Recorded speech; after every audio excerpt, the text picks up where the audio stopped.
Hello ladies and gentlemen, and welcome back to the channel, and welcome back to Celestial Dungeons. It is Wednesday, I believe this goes up, where I am challenging myself, and obviously the pug around me, sometimes my guild, into trying to clear out dungeons at a very fast pace that would rival that of challenge modes.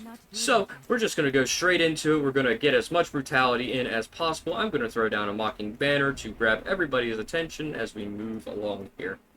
So, what you're going to do is you're going to avoid this particular area because 9 times out of 10, the DPS is going to pull the fucking room anyway. So you want to go in, you want to grab as many of these guys as possible.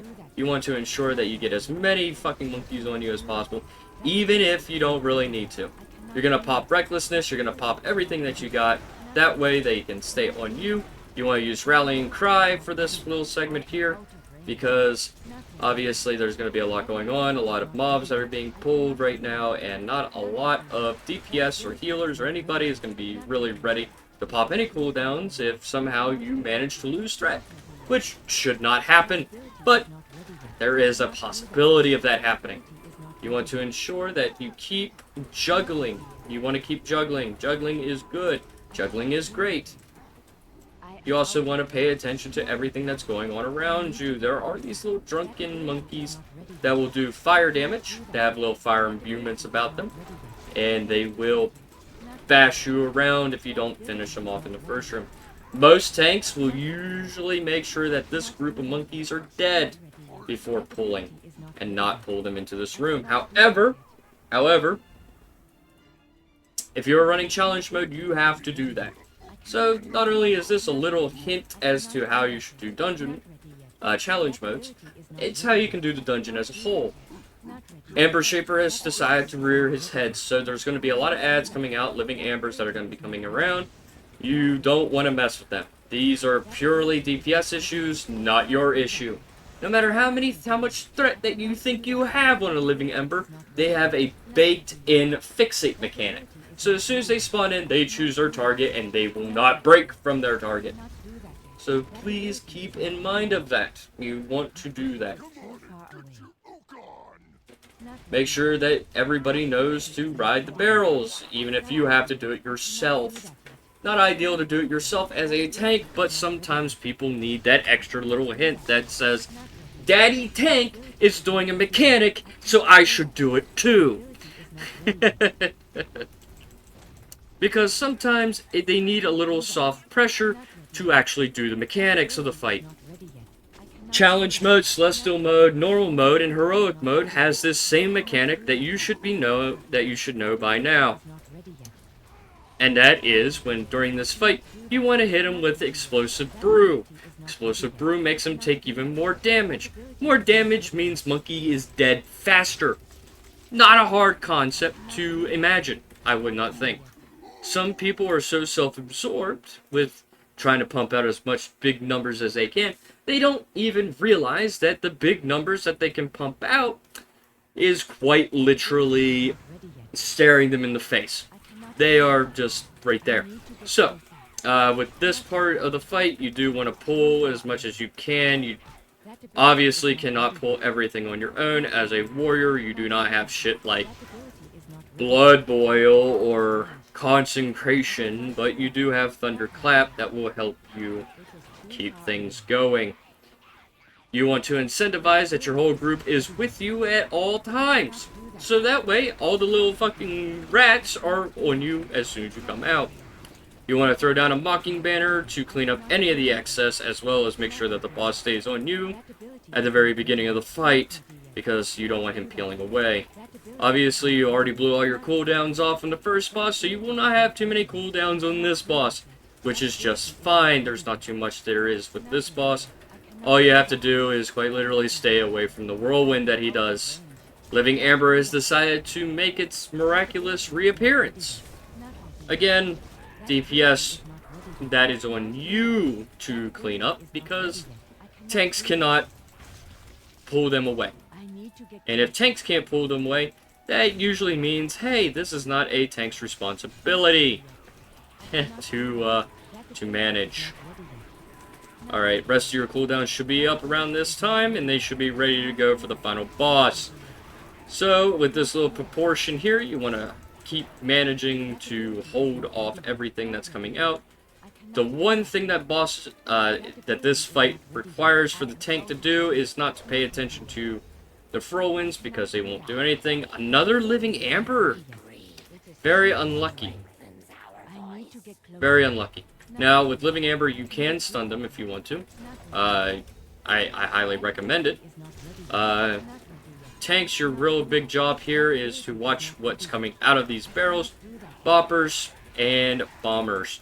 Bombers are what you really want to focus in on when they come out of there, because they do a stun, and you do not want any of these little hopper dudes to let their explosive brew go. Very, very easy, very, very simple. You just want to get through everything. It is no problem at all. Boss is dead, and the Blade Lord decided that he was going to have his last hoorah here, and you won't be able to do anything, so that's fine. We can manage to push out. So this particular part here, a lot of people who do monkey runs already have it down to a science. You're going to say to that science, go fuck yourself, because that's not what we're going to do. We're going to take the stout brew here, we're going to go into this room here, we're going to go over here to fight the bubbling, and you're going to do everything that you can to ensure that you can bother them. So essentially what is happening here is that you're going to take these guys down here, two separate little segments here. You're going to have them fight on one. Challenge mode, you want to do the same thing, because these little brew elementals will become a bane of your existence because of their healing capability and healing factor. Very, very annoying, to say the least. We got Bubble Shield, which is not too bad. Basically, you want to destroy the shield. And we have Blackout Brew, which means you want to keep moving around to ensure that you do not fall asleep. Falling asleep is death in the final boss. You're going to move up around here. You're going to pull these last two guys, and then you're going to go inside the building. You're going to go inside the room. You're going to pull both of these. You're going to ensure that they stay on you at all times while you summon the rest of the boss. Start the boss fight like this. This is very easy, very simple, very fast, very prominent strategy. It's always worked. It's not going to change. So that means as a tank, you're going to come in here. You're going to fight the stout brews as well as the fizzy brews. It will not take too much away from the fight. You don't want to pop any cooldowns yet. You want to maintain. You're going to target the fizzy brews first. You're going to ensure that your DPS stays on the fizzy brews at all time, because when blackout kicks in, this is what happens. So, unfortunately, I did end up getting the blackout brew. Now, as a tank, you do not want blackout brew to affect you, because it will pretty much wipe clean any threat that you have.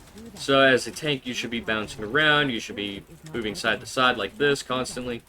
I know a lot of people don't really like doing that little zigzag maneuver, but you're going to have to. So this part of the fight, you want to finish the stout brews off, and then you're going to jump behind the pillar here. You're going to have Mocking Banner placed down. That is an important thing about warrior tanks.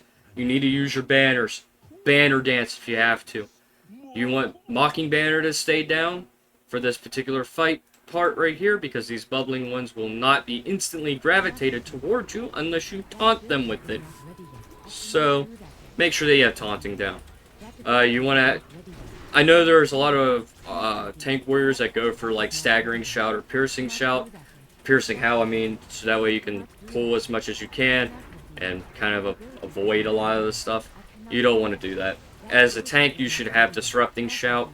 It is a second silence that you can perform. After one silence is not good enough, you have two silences. Make sure that you get it. Because if you're going to be fighting like Skullomance or here or anywhere that's going to have a mass amount of spellcasters, you want them to shut the fuck up as fast as possible, right? Exactly, you do. You want them to shut the fuck up as fast as possible, tell them that their mama fucking blows dick all the time, that type of shit. You know, you want to ensure that they're going to be like that. Like, look at this right here. You see these fizzy elementals? They're going to constantly keep doing carbonation on your range, close range, and they're going to stay still. and then they're going to sit in their little carbonation afterwards and just throw brew bolts. You want to do, you can use Disrupting Shout, like for example, if all 4 of them were casting their brew bolts, you can silence them to go to their second carbonation, so that way they can just sit there and wallow in their own fucking filth. But what the ideal disruptor, which I was just proving a demonstration, what you really want to do is wait until after they do carbonation, and then they'll do their brew bolts within that little space. Then you Disrupt Shout them so that they immediately get interrupted and follow you out of it. That's how you make that fight a little bit faster. Okay, pop your cooldowns on the first bit of fight. You want to do your Shattering Throw. That is a lot of armor reduction. And obviously, when we get there, when this guy comes out, this Windlord, if you have Rallying Cry up, make sure that you use it. That way that your healer can be a little bit more conservative with their mana. Because the more health people have, the more they can withstand a little bit more of that damage. At least until it goes away. You want to ensure that you have your trinkets at the ready. For mine, it's Liquid Courage for Mastery, so that any critical strike I can just fully absorb, or Relic of Mizal to do dodge. Just make sure that you have every little bit at the ready. Carbonation is in effect. Not good. Alright. If you end up getting hit with Blackout, you definitely want to make sure that you are ready to use your taunts, use everything in your power to do it. Obviously, with this one, I cannot Rally Cry the Windlord. I can't do it. So you can see how much damage they took this time around, right? The Windlord did all of his damage there. Rally Cry definitely helps. Rallying Cry definitely helps. Make sure you watch for wind bombs. DPS, do not stand in that. Don't even walk it. Don't even approach it. It is not satisfactory. You will die from it. And that is, my friends, the end of the fight. Now, this is the end of the dungeon. I thank you guys for watching. I hope you've enjoyed, perhaps even learned something about the Stormstout Brewery that you probably didn't know. Any tips that I have given to tanks to understand, DPS to understand. I didn't really talk so much about healers, because that's not really what I'm doing. You guys immediately know and understand what's going on is always a good thing to be mindful and aware of. And with that, my friends, we finished that fight within 12 minutes. That's impressive. And with that, my friends, if you like this content, and you like how I'm explaining these fights, these dungeons, and all this kind of stuff, do let me know in the comments, like the video, also subscribe to the channel, ring the bell, let you know when I'm doing another video, or a VOD, or anything, really. Anything that I come out with, even if it's other various games, which I am planning to do on the channel, because I'm going to be streaming a lot on Kick with various games, and I kind of want to jumble things around with what I'm showing as a live or as a video, and all that fun stuff. And until the next video, peace out.